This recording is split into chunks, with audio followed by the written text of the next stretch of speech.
Hello दोस्तों, आप देख रहे हैं टीचर्स स्टूडेंट हेल्पर। दोस्तों, आज के इस वीडियो में हमने लिया है मध्य प्रदेश जैव विविधता क्विज 2020 के लिए जो दिशा निर्देश दिए गए हैं, इंस्ट्रक्शन, उसे हम डाउनलोड कैसे कर सकते हैं जिससे पढ़कर बच्चे उसके रूल्स रेगुलेशन समझ पाएंगे। इसके लिए हम सबसे पहले अपने गूगल पे जाना होगा। गूगल पे जाने के बाद जैसे ही हम लॉगिन करते हैं, लॉगिन की सेम प्रोसीजर हमें करनी होगी। तो लॉगिन के लिए हम सबसे पहले एंटर करेंगे गूगल पे www.mpsbb.nic.in। तो इस तरीके से विंडो ओपन होगी हमें इस प्रकार से। उसके बाद फिर हम दो प्रकार से लॉगिन कर सकते हैं। सबसे पहला तो ये जो दाहिनी हाथ साइड पे आपके राइट साइड पे रजिस्टर नाउ लिखा रहता है, इस पर हम क्लिक करके लॉगिन कर सकते हैं। और एक रहता है लेफ़्ट साइड पर, ये मध्य प्रदेश जैव विविधता क्विज़ बायोडाइवर्सिटी क्विज़ 2020 लिखा हुआ रहता है। यहाँ पे आके हम क्लिक करके रजिस्टर कर सकते हैं। उसके पश्चात जैसे ही हम एंटर करेंगे, रजिस्टर करेंगे, उसके लिए हमें लॉगिन करने के लिए जैसे ही ऑप्शन आता है तो उस पर दिया रहता है इस तरीके से, ये लिखा हुआ रहता है। ये हम लॉगिन करेंगे। जैसे ही हम लॉगिन करने के लिए ओके करते हैं तो इस तरीके से विंडो ओपन होती है, जिससे हम डेस्कटॉप साइट पे जाके डेस्कटॉप साइट कर सकते हैं। इसके बाद फिर हम इसमें आईडी और पासवर्ड डालते हैं अपना। तो सभी बच्चों को अपनी आईडी और पासवर्ड पता होगा, तो ये हम आईडी और पासवर्ड डालते हैं।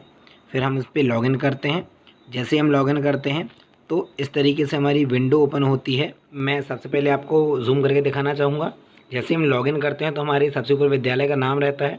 उसके बाद फिर ये क्विज़ नेम दिया गया है MPVDQ 2020। उसके बाद फिर क्विज़ टाइप दिया गया है, मॉक टेस्ट बताया गया है। फिर क्विज़ लेवल बताया गया, डिस्ट्रिक्ट लेवल का फर्स्ट था।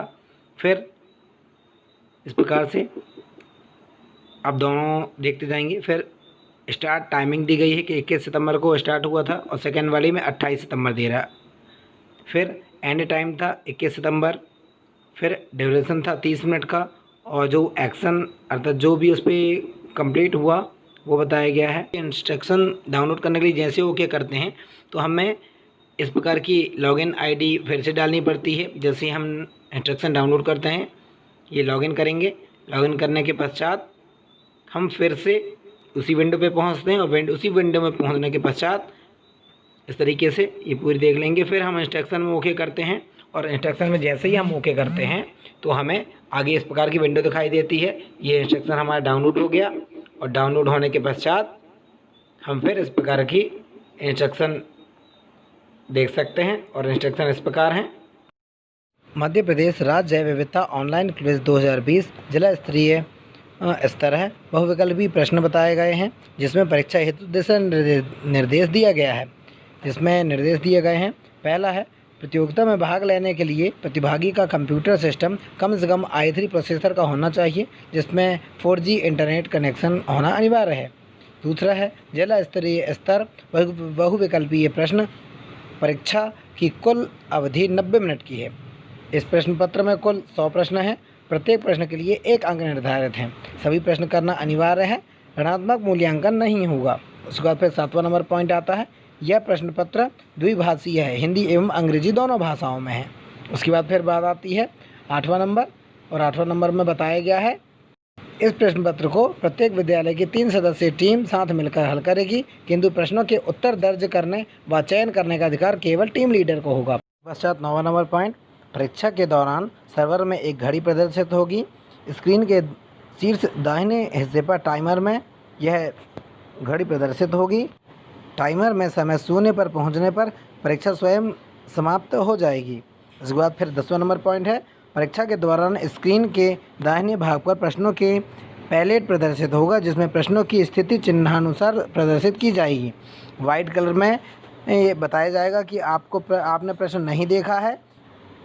यदि ग्रीन कलर आता है तो प्रश्न का उत्तर दिया गया है, और यदि रेड कलर आता है तो आपने प्रश्न को स्किप कर दिया है। उसके बाद फिर प्रश्नों का संचालन आता है। प्रश्नों के संचालन में बताया गया है, सभी प्रश्न बहुविकल्पीय हैं। सभी प्रश्न के 4 विकल्प बताए गए हैं, और उत्तर का चयन करने के लिए विकल्प पर क्लिक करना होगा। फिर प्रश्नों का उत्तर किस प्रकार से देखना यह बताया गया है। अपने उत्तर का चयन करने के लिए दिए गए विकल्प में से एक पर क्लिक करना होगा। यदि आप अपने उत्तर को बदलना चाहते हैं तो नए विकल्प पर क्लिक करना होगा। यदि आप अपने प्रश्नों को हल नहीं करना चाहते तो इसके बटन पर क्लिक करना होगा और आंसर के सबमिशन के लिए सेव एंड नेक्स्ट बटन पर क्लिक करना होगा। उसके बाद है क्विज़ के दौरान पिछले प्रश्नों पर जाने की सुविधा नहीं होगी। प्रश्न पत्र पूर्ण करने के पश्चात रिव्यू बटन पर क्लिक करके हम पूर्व में हल किए हुए प्रश्नों को देख सकते हैं और उनका सही उत्तर पे हम टिक कर सकते हैं। इसके पश्चात दोस्तों हम पूरा प्रश्न पत्र हल करने के पश्चात सबसे लास्ट में हमारे पास ऑप्शन आता है रिव्यू बटन। रिव्यू बटन पर क्लिक करके हम एक बार देख सकते हैं कि हमने सभी प्रकार के क्वेश्चन को हल कर लिया है या नहीं। उसके बाद फिर हम यदि कोई क्वेश्चन आंसर हमारे बचे होते हैं तो हम उस पर टिक करके आगे बढ़ते हैं, नेक्स्ट वाली बटन दबाते हैं। उसके बाद फिर परीक्षा की समाप्ति पर उत्तर पुस्तिका जमा करने के लिए सेव एंड सबमिट बटन पर क्लिक करते हैं। सेव एंड सबमिट बटन पर क्लिक करना अनिवार्य होगा ताकि हमारा जो पेज है वह सेव हो सके, हमारे जो आंसर हैं वह सेव हो सके। इसके बाद फिर रिजल्ट वाली बात आती है दोस्तों, तो परीक्षा परिणाम स्वतः सिस्टम पर ऑटोमेटिकली घोषित हो जाएंगे। लेटर के अनुसार दोस्तों जो एग्ज़ाम होना है वो 5/10/2020 को होना है और परीक्षा का जो समय है 9 बजे से 11 बजे तक और जो परीक्षा परिणाम घोषित होना है वह दोपहर 12 बजे तक क्विज़ के दिन ही घोषित किए जाएंगे। प्रतिभागी टीम क्विज़ पोर्टल पर अपने लॉगिन व आईडी के पासवर्ड के माध्यम से अपने परीक्षा परिणाम के अंकों को देख सकते हैं। इसका मैंने वीडियो बनाया हुआ है कि अपना रिजल्ट कैसे देखें, उसकी आई बटन पे लिंक है, डिस्क्रिप्शन में भी लिंक है, तो आप जाके देख सकते हैं।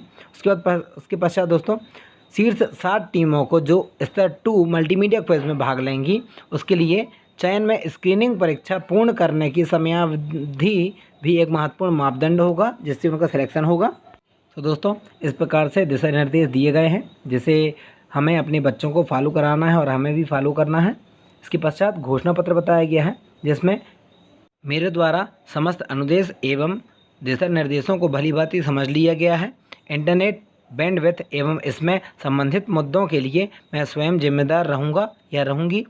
यदि मेरे द्वारा उपरोक्त दिशा निर्देशों का पालन नहीं किया जाता तो मैं मध्य प्रदेश राज्य जैव विविधता ऑनलाइन क्विज़ 2020 हेतु की जाने वाली अनुशासनात्मक कार्रवाई के लिए उत्तरदायी रहूँगा या रहूँगी एवं भविष्य में इस प्रकार के बोर्ड द्वारा आयोजित किसी भी परीक्षा अथवा प्रतियोगिता के लिए अयोग्य रहूँगा या रहूँगी। मेरे द्वारा क्विज़ के दौरान किसी भी प्रकार के अनुचित साधनों का उपयोग नहीं किया जाएगा। किसी भी विवाद की स्थिति में मध्य प्रदेश राज्य जैव विविधता बोर्ड का निर्णय अंतिम होगा जो कि मान्य होगा। तो इस प्रकार से हम सेल्फ डिक्लेरेशन भी कर रहे हैं और उम्मीद करता हूँ आज का वीडियो आपके लिए बहुत ही लाभप्रद होगा। तो इसी प्रकार की जानकारी के लिए आप मेरे चैनल को सब्सक्राइब कर सकते हैं। धन्यवाद।